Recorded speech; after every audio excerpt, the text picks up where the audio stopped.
Our 13th Best Actress winner is another one of my faves, and someone who I've mentioned a few times in the past parts, Ginger Rogers. Known for her comedic and dance roles, this is her first major foray into drama, and you already know the Oscars love when comedic actors take on dramatic roles. She won for her titular role in Kitty Foyle. Kitty Foyle follows Kitty's adolescent life, moving from Philadelphia to New York, and the two men that occupied her mind during this time. The whole flashback ordeal is for Kitty to decide whether she wants to run away with Wynn, a rich man from her hometown whose family has different ideals than she does, or Mark, a handsome doctor who has taken a liking to her. Honestly, the romance isn't the interesting part of the film, it's all Ginger Rogers' performance. Kitty is a no-nonsense woman who will not sacrifice her independence just to be with a man, and she gives several great speeches throughout the film.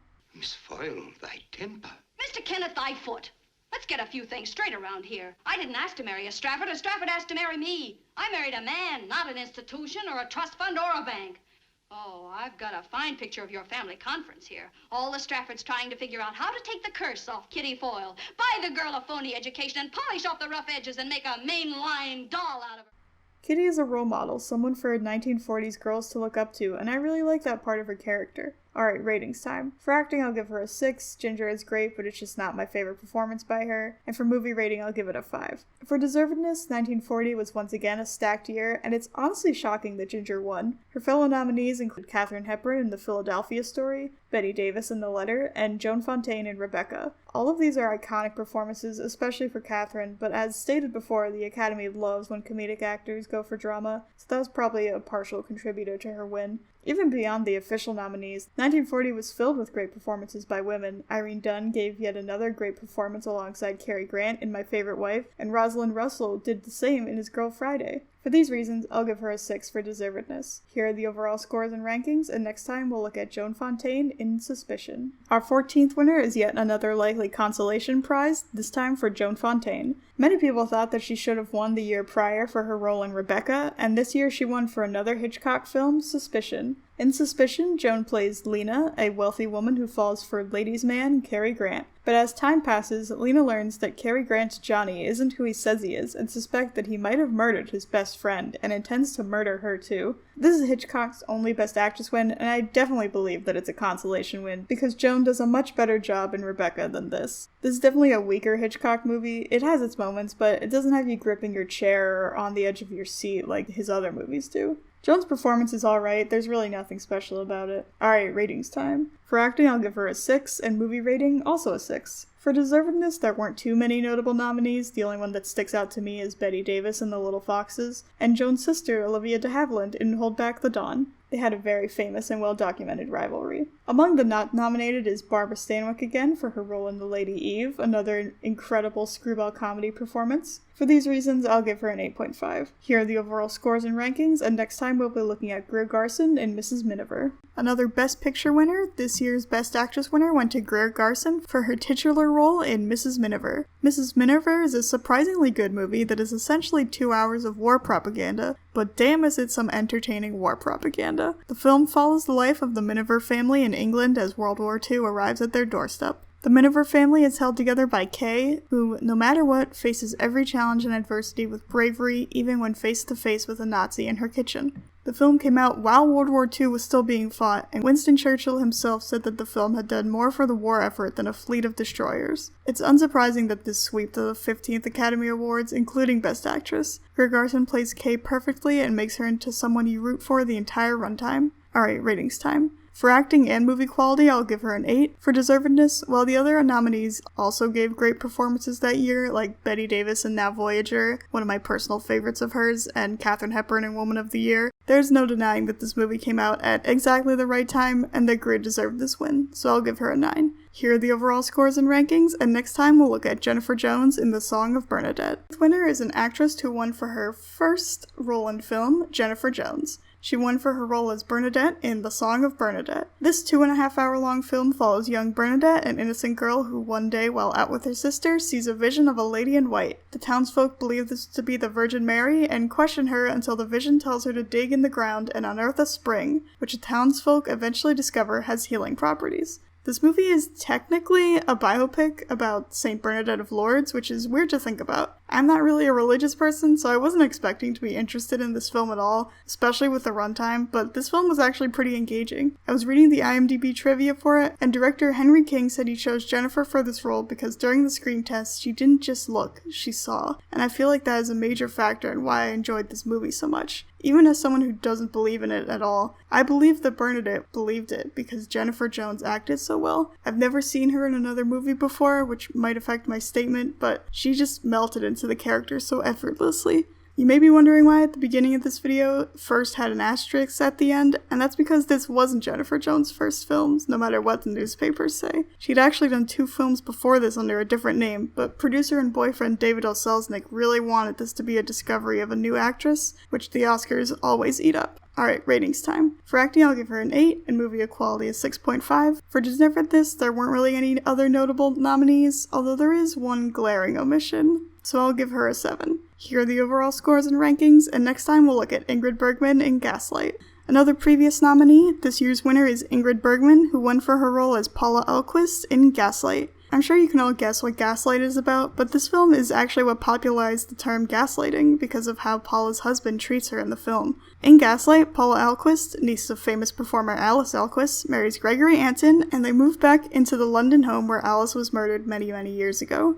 As soon as they move in, strange things start to happen that seemingly only Paula notices, which Gregory uses to make her feel like she's going insane. This movie was so good, definitely one of my favorite movies I've watched while doing this marathon, and it is in no small part to Ingrid Bergman's acting. I was skeptical at first at whether Ingrid deserved this win, being nominated against Barbara Stanwyck in Double Indemnity, probably her most iconic role, but after watching, I can say she definitely deserved to win. The way Ingrid acts with just her eyes alone to show each stage of descent into madness is just incredible, and she looks so drained as time goes on. This movie is also infuriating to watch because of how well her counterpart Charles Boyer acts as the worst man alive. Alright, ratings time. For acting and movie quality, I'll give her an 8, and for deservedness, I already brought up Barbara Stanwyck in Double Indemnity, but in the not nominated category, I want to give special shoutouts to Gene Tierney in Laura, which is a great and not talked enough about noir, and Judy Garland in Meet Me in St. Louis, which is just a real fun film because of her. While I do think Ingrid deserved the win, the other options are pretty good as well, so I'll give her a 7. Here are the overall scores and rankings, and next time we'll look at Joan Crawford in Mildred Pierce. Our 18th winner is someone who is probably known for reasons other than this win, Joan Crawford. She won for her titular role in Mildred Pierce.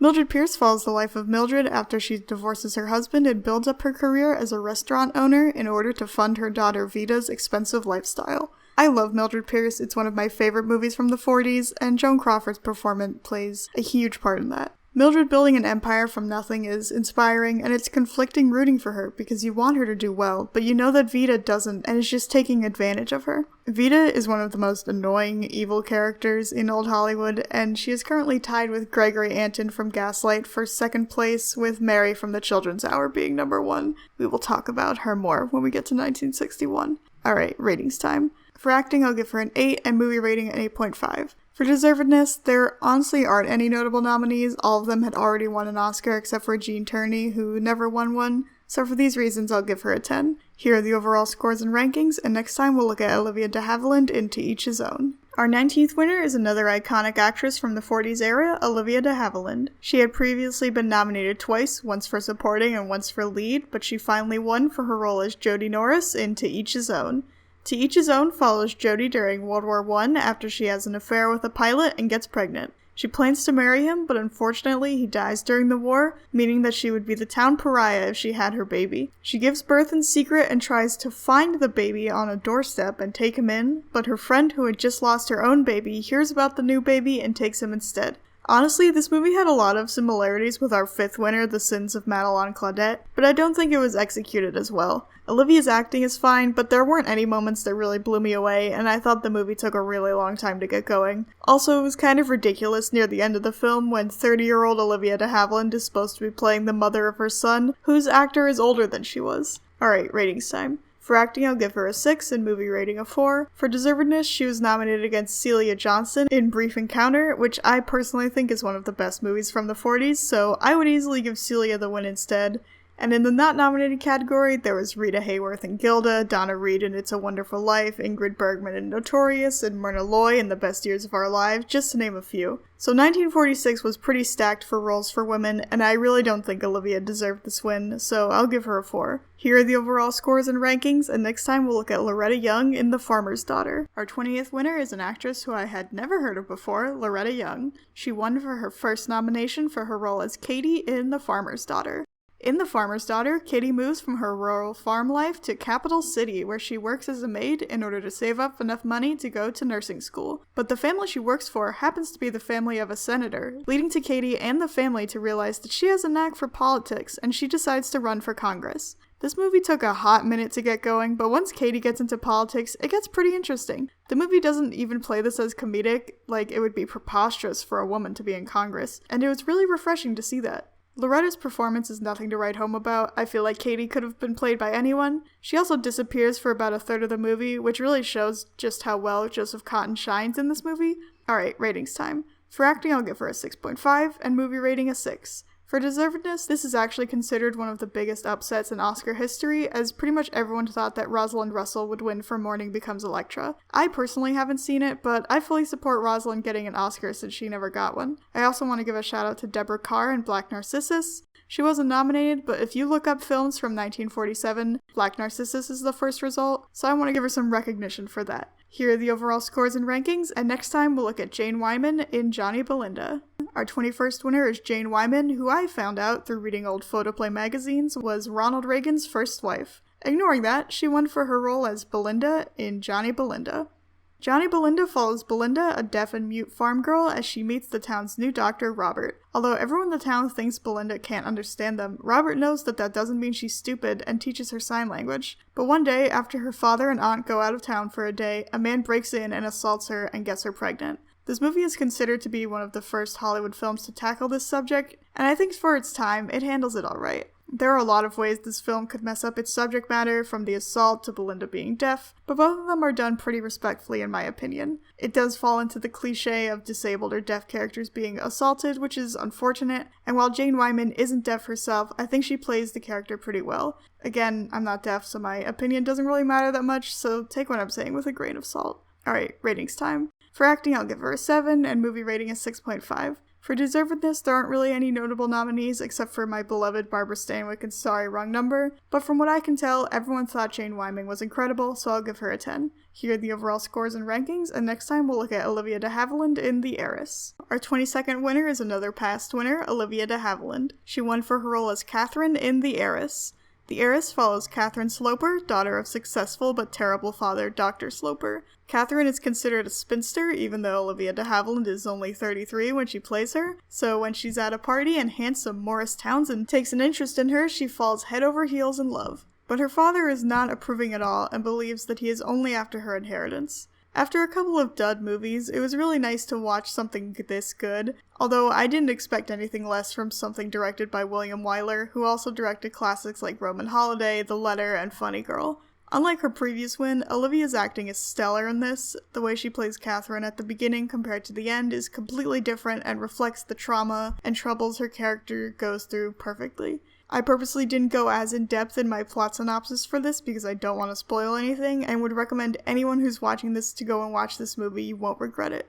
Alright, ratings time. For acting, I'll give her a 9, and for movie rating, I'll give it a 7. For deservedness, there aren't really any notable nominees besides Forever Rob, Deborah Kerr, and Edward My Son, but in the not nominated category is Katharine Hepburn in Adam's Rib, which is a real fun courtroom comedy, which I would recommend to people who think that all older movies are stuffy and boring. But that performance doesn't come close to Olivia, so I'll give her a 10. Here are the overall scores and rankings, and next time we'll look at Judy Holliday in Born Yesterday. Our 23rd winner won for her first leading role, Judy Holliday. She played Billy Dawn, a role she originated on Broadway in the film Born Yesterday. Born Yesterday follows Harry Brock, a seedy businessman, and his girlfriend Billy after they move to DC. Billy speaks very crassly, and so Harry hires Paul Verrill, an intelligent journalist, to teach Billy how to talk better to impress Congress members. Born Yesterday is a super fun movie. Judy Holliday plays Billy perfectly, and I want to make a supercut of every time she says, "What?" Billy's growth from content to knowing nothing to being conflicted about her newfound knowledge and what that means for her life is played amazingly well. The way you talk. Of course I read it. Twice. What'd you think? I think it's the best thing I ever read. I didn't understand one word. And her chemistry with William Holden, who plays Paul, is great. Alright, ratings time. For acting and movie quality, I'll give her a 10. For deservedness, 1950 is an incredible year for Best Actress. 2 nominees are from one of my favorite movies, All About Eve, with Anne Baxter being nominated for her role as Eve and Bette Davis nominated for her role as Margot Channing. Another iconic nominee is Gloria Swanson for Sunset Boulevard for her role as Norma Desmond. Sunset Boulevard and All About Eve are classics in every sense of the word, so I feel like when people learn about this year and how these movies lost to Born Yesterday, the immediate thought is, well, clearly they got it wrong. Betty should have won, or Gloria should have won. And that's how I felt about this race too before I watched Born Yesterday. But after seeing it, I can positively say that Judy deserved this win, and Born Yesterday should be talked about just as much as her competitors' movies. For these reasons, I'll give her a 9. Here are the overall scores and rankings, and next time we'll look at Vivien Leigh in A Streetcar Named Desire.